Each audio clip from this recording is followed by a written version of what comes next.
military carrying out airstrikes in Syria overnight after a drone attack on a coalition base killed an American contractor and injured 6 others. The Pentagon blaming Iranian-backed militias. The aggression follows a disturbing pattern as U.S. troops have come under attack from Iranian-backed forces nearly 80 times since 2021.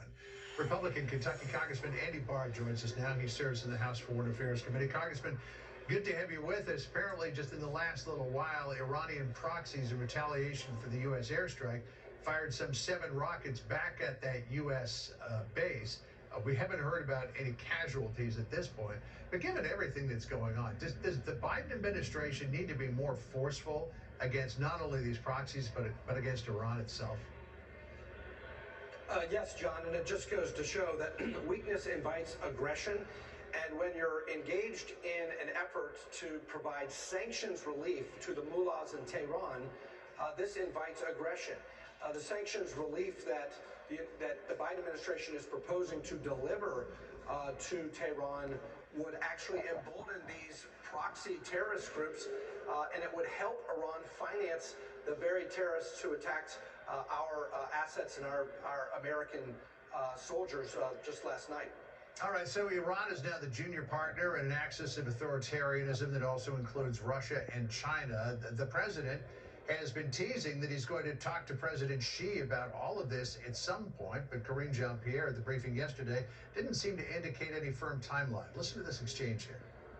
Do you have any updates on a possible Biden-Xi call now that the Chinese leadership is in place? So that is something that we're looking forward to doing, and we've been working on. I just don't have anything to confirm or lay out or anything to preview at this time. Does it seem logical to you that all of these recent developments regarding China would seem to increase the urgency of the need for contact between President Biden and Xi?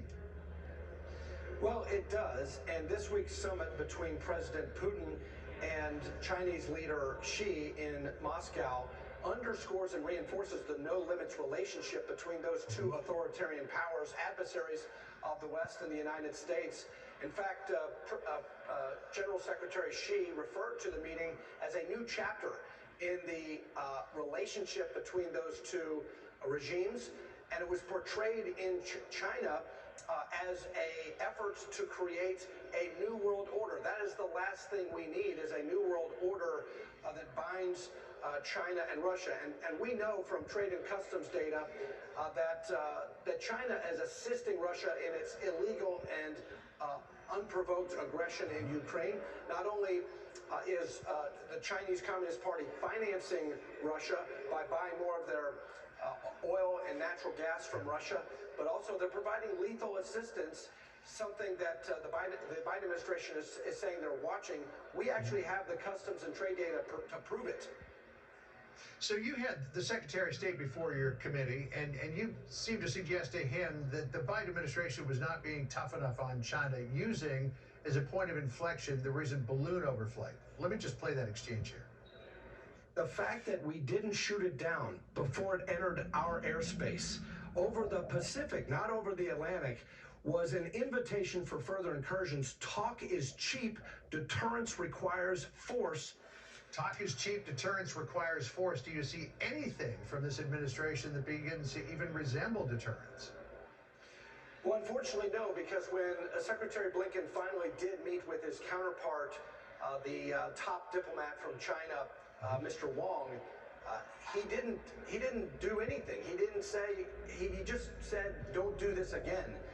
That is not sufficient. In fact, the reaction from the Chinese side was, well, these talks allow us to move on past the balloon. We can talk and negotiate about other things. That is not sufficient. This requires a response in the form of sanctions, and also we can't allow a spy balloon to traverse the United States and just take it down when it passes over all of our military assets, headquarters for our B-2 bombers, Fort Campbell, Kentucky, in my state, Malmstrom Air Force Base, where our nuclear triad is, the STRATCOM command. This was a violation of U.S. sovereignty and international law, but we can't just talk about how we were dissatisfied with that. We actually have to deter. All right. Congressman Barr, we will keep watching this because it becomes an increasing problem for this administration and for the nation. Thanks for joining us this morning. Appreciate it.